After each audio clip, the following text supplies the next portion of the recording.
పాత విశ్వాసులు అందరికీ తెలుసు, కొత్త వాళ్ళకే తెలుసు, మన పరిచర్య డబ్బుతో కట్టబడే పరిచర్య కాదు, కులంతోనో ధనంతోనో కట్టబడే పరిచర్య కాదు.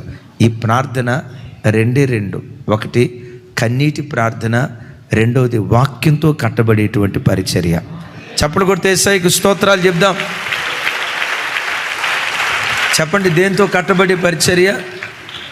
2002లో మేము సేవ ప్రారంభించేటప్పుడు 21 రోజులు ఉపవాసం ఉన్నాం. ఆదివారపు ఆరాధన స్టార్ట్ చేసే ముందు 21 రోజులు దేవుని సన్నిధిలో ఉపవాసం ఉన్నాం. ఇప్పుడు నా దగ్గరకు వచ్చేసరికి, నేను పల్లెటూరులో పుట్టి పెరిగినోడిని. పల్లెటూరులో ఉన్న గొప్ప కృప ఏంటంటే రోజుకొచ్చి 4-5 సార్లు తింటారు భోజనం. 4-5 సార్లు తింటూనే ఉంటారు, ఆకలి అంటారు. అంత గొప్ప కృప ఉంటుంది. నేను పల్లెటూరులో పుట్టి పెరిగినోడిని, ఆకలికి ఉండగలిగేవాడిని కాదు. నేను సేవకు వచ్చిన తర్వాత దేవుని ఎదురు చెప్తున్నాను. సేవకు వచ్చిన తర్వాత నేను మా నాన్న కలుసుకున్న తర్వాత మా నాన్న నన్ను అడిగిన మొట్టమొదటి మాట ఏంటో తెలుసా? ఆకలికి ఎట్టుంటున్నావయ్యా అన్నాడు. ఎందుకంటే ఉపవాసం మన సేవ అంతా డబ్బుతో కట్టబడేది కాదు, కన్నీటి ప్రార్థనతో కట్టబడేది. డబ్బుతో కట్టబడిన పరిచర్య కట్టబడినట్టే ఉంటుంది, తర్వాత కుప్పలాగా కూలిపోద్ది. ప్రార్థనతో కట్టబడిన పరిచర్య ఎప్పటికీ ఎన్నటికీ అది నిలిచే ఉంటుంది. ఏ పరిచర్య అయినా చూడండి, వాక్యంతో కట్టబడాలి, రెండవది కన్నీటి ప్రార్థనతో కట్టబడాలి. వాక్యంతో కట్టబడే పరిచర్య. యేసయ్య ఒక మాట అంటారు కదా, భూమి ఆకాశాలు గతించిన, చెప్పండి తల్లి. సరే, మనం ఎక్కువసేపు ప్రార్థన చేయాలని దేవుడు అనుకున్నారు, ప్రార్థన చేసుకుందాం. భూమి ఆకాశాలు గతించిన ఆయన మాటలు అంటే గమనించండి, వాక్యంతో కట్టబడే పరిచర్య, ప్రార్థనతో కట్టబడే పరిచర్య ఎప్పటికీ ఎన్నటికీ చెక్కు చెదరకుండా ఉంటుంది. యేసయ్యకు మహిమ కలుగును గాక. అలా ప్రారంభించాం. ప్రతి సంవత్సరం 21 రోజులు, సంక్రాంతి సెలవులు వచ్చినప్పుడు 3 రోజులు, దసరా సెలవులు వచ్చినప్పుడు 3 రోజులు, శుద్ధీకరణ కోటాలు వచ్చినప్పుడు 3 రోజులు మేము ఉపవాసం ఉంటాం, ప్రజలు ఉండేటువంటి వాళ్ళు. ఆ రోజుల్లో నిజంగా పరిస్థితి ఏంటంటే 4.5 సంవత్సరాలు ఆరాధన చేసుకోవటానికి స్థలం లేక, మా వ్యక్తిగతంగా ఆ దినాల్లో ప్రభువుని అడిగిన మాట ఒక్కటే అడిగాం, యేసయ్యా పెద్ద పెద్ద కోరికలు ఏమి లేవు, కానీ ఆ ఇంటికి ఈ ఇంటికి వెళ్ళి అడుక్కోకుండా మొత్తం అన్నం పెట్టి చాలు, ఇక అంతకు మించి ఏం అడగం. ఆకలి అవుతుందంటే ఎక్కడికో వెళ్ళి అమ్మ ఆకలి అవుతుంది మొత్తం అన్నం పెట్టండి అని అడిగితే సేవకుడికి అంతకు మించిన దౌర్భాగ్యం ఇంకొకటి ఏముంటుంది? అడగలేం కదయ్యా. ఆ ఇంటికి వెళ్ళి అడుక్కోకుండా మొత్తం అన్నం పెట్టయ్యా అని అడిగాం. సిఎంఆర్ అపార్ట్మెంట్లో ఉన్నప్పుడు స్వరారంలో ప్రార్థన చేయటానికి ఛార్జీకి డబ్బులు లేక, అద్భుతం, మెయిన్ రోడ్డు మీద నడుచుకుంటూ వస్తూ ఉంటే తెలిసిన వాళ్ళు అన్నోళ్ళు నడుచుకుంటూ వస్తున్నారని పలకరిస్తారు, వాళ్ళు తెలుసుకుంటారని చెప్పి కంపెనీల మీదుగా చాటున నడుచుకుంటా స్వరారం వచ్చాం. అలా కష్టపడి సేవ చేస్తున్న దినాల్లో ఎంతగా దేవుడు ఆశీర్వదిస్తాడు కానీ మీలాంటి భక్తి కలిగిన బిడ్డలను దేవుడు మాకు ఇస్తాడని కానీ, ఇన్ని లక్షల మందికి పరిచర్య దీవెన కారణంగా మారుతుందని కానీ కనీసం కలలో కూడా ఊహించలా. ఏమో మీకు దర్శనాలు వచ్చినాయేమో నాకు తెలియదు, నాకైతే ఆ రోజుల్లో పరిస్థితి అది. మొత్తం అన్నం పెట్టయ్యా, ఒక 100 గజాల స్థలం ఇయ్యయ్యా, 100 మంది ఆత్మల్ని ఇయ్యయ్యా, ఇది యేసయ్యని అడిగింది. ఎంతమందిని చెప్పండి? 100 గజాల స్థలం ఇయ్యయ్యా, 100 మంది ఆత్మల్ని ఇయ్యయ్యా, ఇదే అడిగింది. సంఘబిడ్డలందరూ కన్నీరు మున్నీరుగా ప్రార్థన చేశారు. నాకెప్పుడు జ్ఞాపకం ఉండే ఒక ప్రార్థన ఏంటంటే, మన చర్చికి వచ్చే సుశీలమ్మ తల్లి అని ఒక తల్లి, భలే ఆత్మల భారం కలిగింది. గ్రౌండ్ ఫ్లోర్లో ఆరాధన జరిగేటప్పుడు గొలుసు ప్రార్థనలు జరిగాయి. ప్రతి 3 గంటలకు ఒకళ్ళు వచ్చి ప్రార్థన చేయటం, ప్రతి 3 గంటలకు వచ్చి ఒకళ్ళు ప్రార్థన చేయటం, పలానా రోజు పలానాళ్ళు వచ్చి ప్రార్థన చేయటం, ఇట్లా జరిగేది. ఆ తల్లికి శరీరంలో చాలా బలహీనత, పాప నడువు నొప్పి ఏమో ఆ తల్లి నడవలేని స్థితిలో మొత్తానికి మందిరానికి వచ్చింది. కింద ఫుల్ ఫీట్ ఉంది కదా, ఆ ఫుల్ ఫీట్ మీద తలకాయ అట్లా పెట్టి ఇక అట్లాగే కాస్త నిద్రపోతా కాస్త మేలుకొని మా సేవను ఆశీర్వదించాయా. ఇది దేశాలకు విస్తరించాలి, కొన్ని జాతులకు దీవెన కారణంగా మారాలి. లక్షల మంది ఈ పరిచర్య ద్వారా మీ తట్టు తిరగాలని ఆ తల్లి ప్రార్థన చేస్తూ ఉంటే మీరు ఆమెనన్నారు, నేను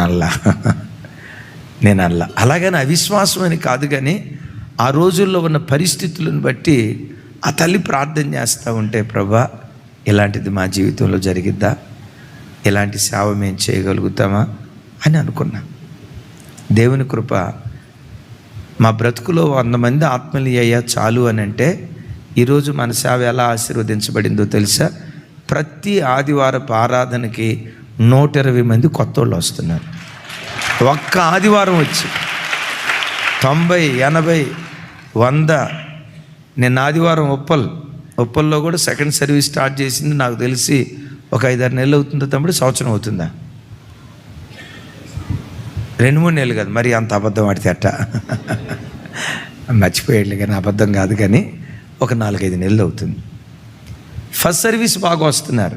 నేను సెకండ్ సర్వీస్కి వెళ్ళాను. ఉప్పల్ నేను సెకండ్ సర్వీస్కి వచ్చిన వాళ్ళు ఎవరున్నారు ఒకసారి చేతులు ఎత్తండి. ఉప్పల్ చర్చి వాళ్ళు. తమ్ముడు మీరు వచ్చారు సెకండ్ సర్వీస్కి? నిన్న చర్చి జరిపోలా, సైడ్ బాల్కనీ జరిపోలా, కింద రోడ్డు మీద ఒక 10 మంది కింద రోడ్డు మీద నిలబడి ఉన్నారు. 2 ఆరాధనలకి జనాలు నిండిపోయారండి. Praise the lord.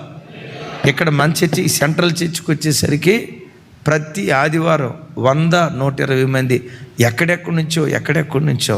ఒకప్పుడు all road leads to Rome అని ఉండేదంట. ఇప్పుడు హైదరాబాద్ ఎవరు వచ్చినా all road leads to Emmanuel church అని వస్తుంది. ఎక్కడెక్కడి నుంచో ఎవరైనా చదువుకునే పిల్లలు ఉద్యోగాల నిమిత్తం హైదరాబాద్ వస్తే వాళ్ళు పాస్టర్ గారులను అడుగుతారట, అయ్యా హైదరాబాద్ వెళ్తున్నాం కదా, ఏ చర్చికి వెళ్ళమంటారంటే దేవుని కృప ఇదంతా మీ ప్రార్థన ద్వారా జరిగింది. ఏ సేవకులు పంపించిన హైదరాబాదులో సోరారం జీడిమెట్ల ఏరియాలో ఎమాన్యుయల్ చర్చి ఉంటుంది. ఆ చర్చికి వెళ్ళండి అయ్యా, ఆత్మీయంగా కట్టబడతారు. అయ్యా ఎక్కడి నుంచి వచ్చారు మీరు? పలానూరు. ఎవరు పంపించారు? మీ రెఫరెన్స్ ఏంటంటే మా పాస్టర్ గారి రెఫరెన్స్ అండి, ఈ చర్చికి బొమ్మని చెప్పారు. యేసయ్యకి మహిమ కలుగును గాక. ఆమేన్. అంత ఘనంగా దేవుడు దీవించడానికి కారణం ఏంటంటే గతంలో జరిగిన ఉపవాస ప్రార్థనలు. ఆ రోజుల్లో 10-20 మంది కలిసి ప్రార్థన చేస్తేనే ఇంత ప్రభంజనాన్ని సృష్టించాడంటే, ఇన్ని వేల మంది మనం కలిసి ప్రార్థన చేస్తూ ఉంటే ఏమో ఈ ప్రపంచాన్ని యేసయ్య కానుకగా ఇచ్చే సేవకుల గుంపులో మన పరిచర్యను కూడా దేవుడు ఆయన మహిమ కొరకు నిలవబెట్టునుగాక. చేయగలడా లేదా? ఆయన చేయగలడా లేదా? ఏమీ లేనప్పుడే ఇంత స్థితికి తీసుకెళ్ళింది దేవుడు. నిశ్చయంగా ఆ కార్యాన్ని ఆయన జరిగించునుగాక. మరోసారి చెప్దాం ఆమేన్. మొద్ద అన్నం పెట్టయ్యా చాలంటే ప్రతి దినం నెలకొచ్చి కొన్ని వేల మందికి మొద్ద అన్నం పెట్టి ఆకలి తీర్చే వారిగా దేవుడు ఆశీర్వదించాడు. మొద్ద అన్నం పెట్టి చాలయ్య అంటే దేవుడు అలా ఆశీర్వదించాడు. కారణం ఏంటంటే జరిగినటువంటి ప్రార్థన. యేసయ్యకి మహిమ కలుగును గాక. ఎన్ని గజాల స్థలం అడిగా?